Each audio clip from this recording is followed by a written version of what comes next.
Top Notch family, what is going on? So, in today's video, we are going to be talking about the Cleveland Cavaliers offseason preview. What's next for this team after having a crazy good regular season? But before we do start, if you guys enjoy NBA content, we do upload every single day.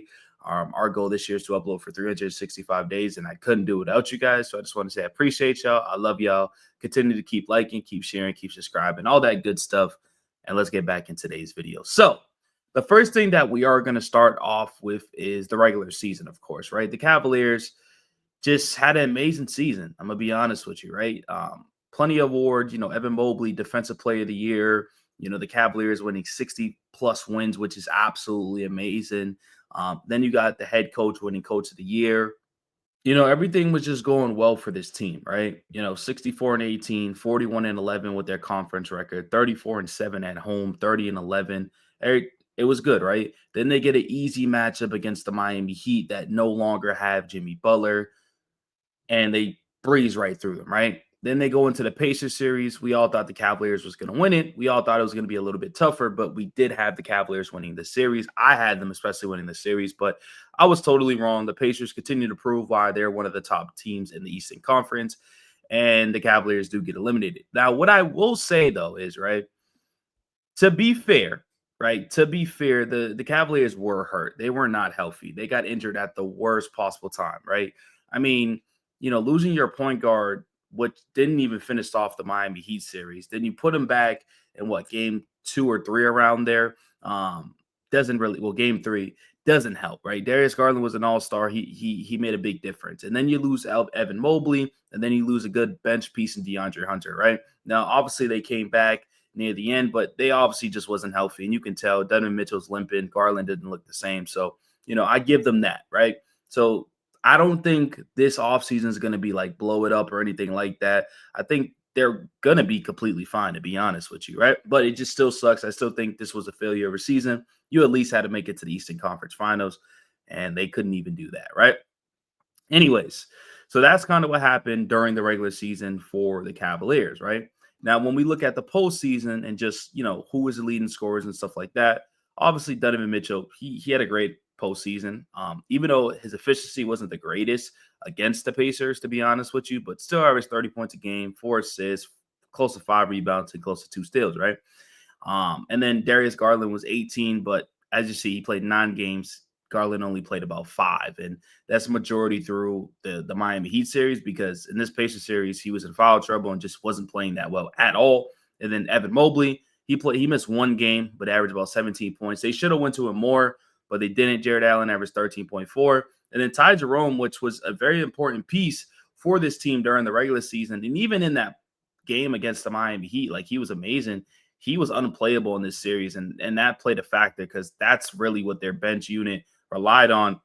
And then Max Strus was inconsistent. So was DeAndre Hunter. So their role players are very inconsistent and also just dealt with a lot of injuries. So that's kind of what happened, for them during the postseason.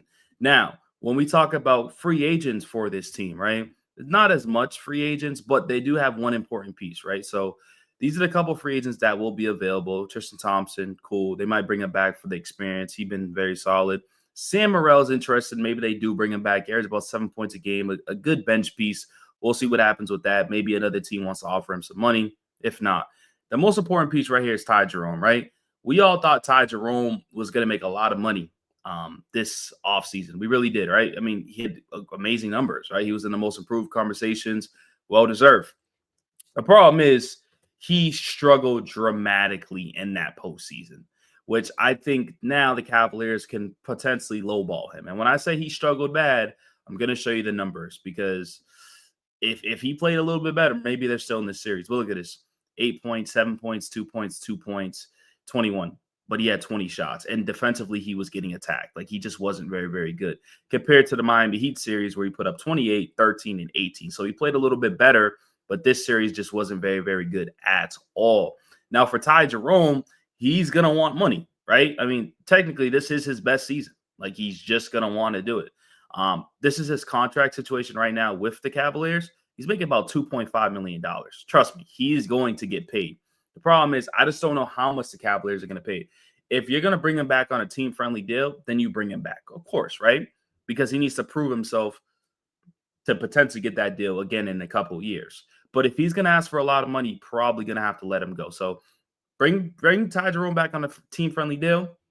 If not, let him walk. So out of those free agents, Sam Morrell and him, those are the two guys that are important bench pieces, of course, right?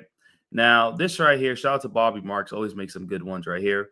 This is their projected starting five. I assume they're going to go with the same starting five. And then these are their reserves and the bench players. Their bench definitely needs help. I mean, Okoro just hasn't really been there offensively. Hunter, he was cool, I guess. He could have been better. Dean Wade, and yeah, so if you don't bring Ty Jerome and Sam Morrell, like this bench unit's completely different, right? Now, their draft situations, they do got the 49th and the 58 pick. Maybe they could get a player out of these two picks that could be an important depth piece, but I definitely think they need to focus on that bench unit because depth wins championships, and that's what we're seeing in the postseason.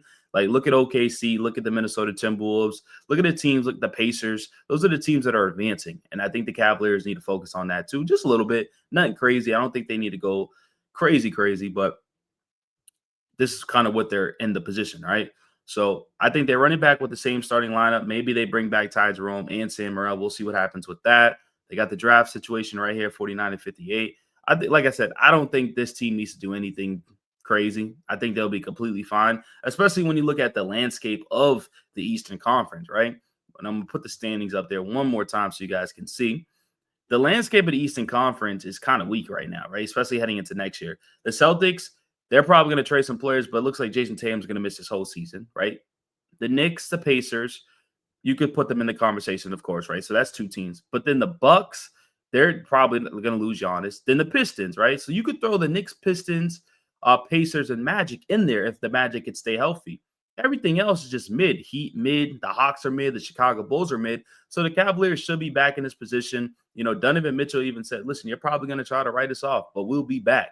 Like, you could tell that they do have a brotherhood over there. They have a family. Now, if they do want to get messy, if they do want to get crazy, they could potentially offer a big trade like Jared Allen and Darius Garland and some picks for Giannis, unless you want to get messy. Like, if you want to start blowing stuff up and get messy a little bit to have Giannis and Donovan Mitchell be out there, then that's fine, because Giannis says he wants to stay in the Eastern Conference, right? It's a little bit easier. Another thing that I would do, just a thing move, I would try to see what's the value for Jared Allen. I want Evan Mobley at the 5. Like, I don't want this to be the lineup. They're going to run it back, but just to tweak stuff up. I want Mobley at the 5. See what you could get out of Jared Allen, possibly Darius Garland, right? But those are just things that I don't think they will do. I think they'll be fine, but just a couple ideas. But once again, let me know in the comment section what you guys think. Continue to keep liking, keep sharing, keep subscribing. Appreciate y'all. Love y'all, and I'm out.